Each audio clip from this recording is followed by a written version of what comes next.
Et nous revoilà sur la TNT Nord-Pas-de-Calais, la suite de la Grand Place, toujours en direct évidemment entre 18h45 et 19h30. Si vous nous regardez en rediffusion, soyez les bienvenus. Dans quelques instants, nous allons découvrir ces petites bêtes avec vous, Andrea Decodin. Non, c'est moi qui trouvais que ça sentait le talc. En fait, j'ai précisé que ça sentait la mamie qui met trop de talc. Mais la vie, vous savez, on a tous dans la famille une vieille matante qui sent un peu comme ça. Et pourquoi il est dans cette position? Je ne sais pas. Qu'est-ce que vous lui avez fait? Oh là là, oui, oh mon Dieu. Je ne sais pas. On va parler effectivement de ces furets avec notre invitée Élodie Leuillet. Bonsoir Élodie. Bonsoir. On en parle dans quelques instants. Mais maintenant les poils qui sentent le talc. Bon, ça ne vous a pas échappé, il y a des furets sur le plateau. Oui. Et c'est Élodie Leuillet qui nous a apporté ces furets. Donc rebonjour Élodie, parce qu'on vous a déjà salué tout à l'heure. Alors qu'est-ce que vous avez fait celui-là? Parce qu'il est complètement il dort à moitié, il s'endort. Hein.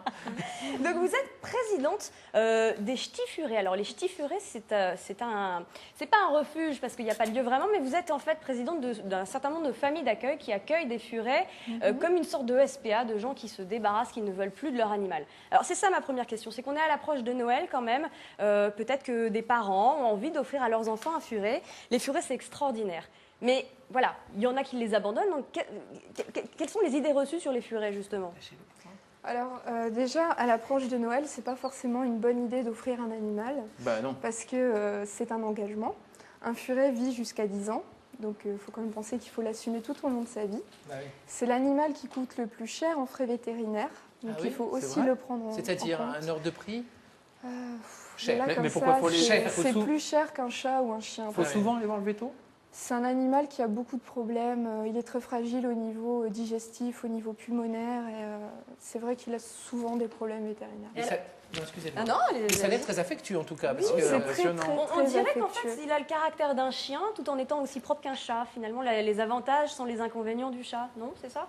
Oui, à peu près, oui. Mais alors, c'est quoi le langage du furet, finalement? Alors, on dit qu'il pout. Si, il parle. Moi, j'avais un furet quand j'étais plus jeune. Des fois, il mettait sa queue en épi, comme ça, en sapin. Ça veut dire quoi, ça, par exemple?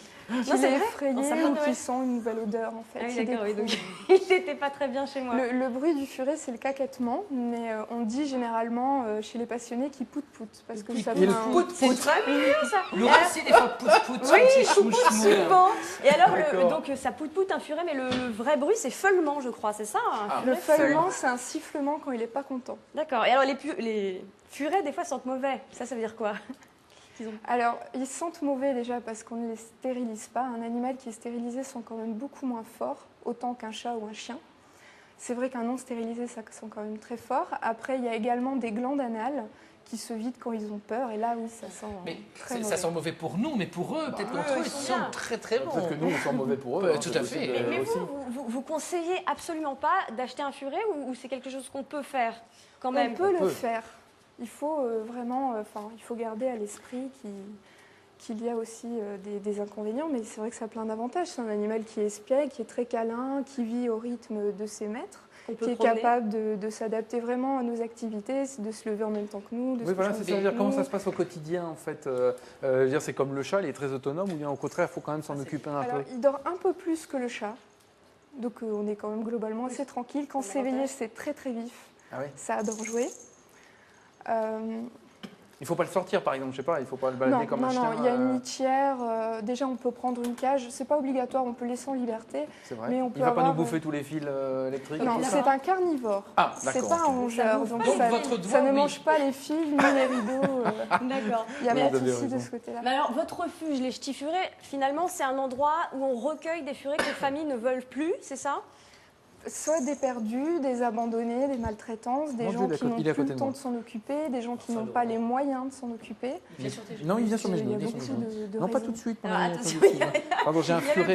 Il s'appelle comment celui-là d'ailleurs? Celui qui est amoureux de Furax. Furax, tu sens un peu quand même, hein, tu sens un peu de la bouche. Alors, à l'approche de Noël, je crois qu'il vous aime là. Il m'adore. Non, mais vous savez pourquoi? C'est parce qu'il a envie de dormir. Il a envie de descendre, je crois. Moi, je veux bien, moi. Alors, moi, ce que je voulais dire, c'est qu'à l'approche de Noël, deux choses. Alors, la première, c'est pour les passionnés de furets, il y a un concours de photos pour réaliser un calendrier pour Noël. C'est fort sympathique. Il faut aller sur le site Les animaux et Noël, pas que les furets et Noël, mais les animaux et Noël. Les animaux de Noël. C'est ça? Noël. Et Noël, d'accord. Donc on peut aller retrouver ces photos ou les envoyer. Et les envoyer dans mon truc.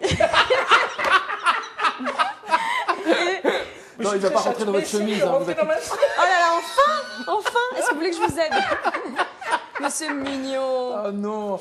Bah, vous avez pas froid en ce moment, ça tombe bien. Bon, pardon, on vous a coupé. Non, le fameux calendrier pour participer au concours de photos à l'approche de Noël. Et aussi peut-être lancer un appel, 2 choses pour ceux qui trouvent des furets ou qui veulent accueillir des furets. Il faut s'adresser à vous, c'est ça? C'est ça. Il faut s'adresser au refuge des Chifurés. Il y a un numéro de téléphone. Allez-y, vite, donnez-le. Elle ne le connaît plus. Sinon, on va sur le site internet. Où est-ce qu'il va Laurent, j'ai un furet entre les jambes. Ah, bah, très bien, parfait, formidable. Vous avez du Rattrapez mon poil. On les garde. Hein. Merci, Elodie. Très bien, merci Moi, je suis beaucoup Thomas d'être Moreau, je venu. les garde aussi. Vous restez un peu avec nous, on va faire rentrer Sandy, tiens, qui est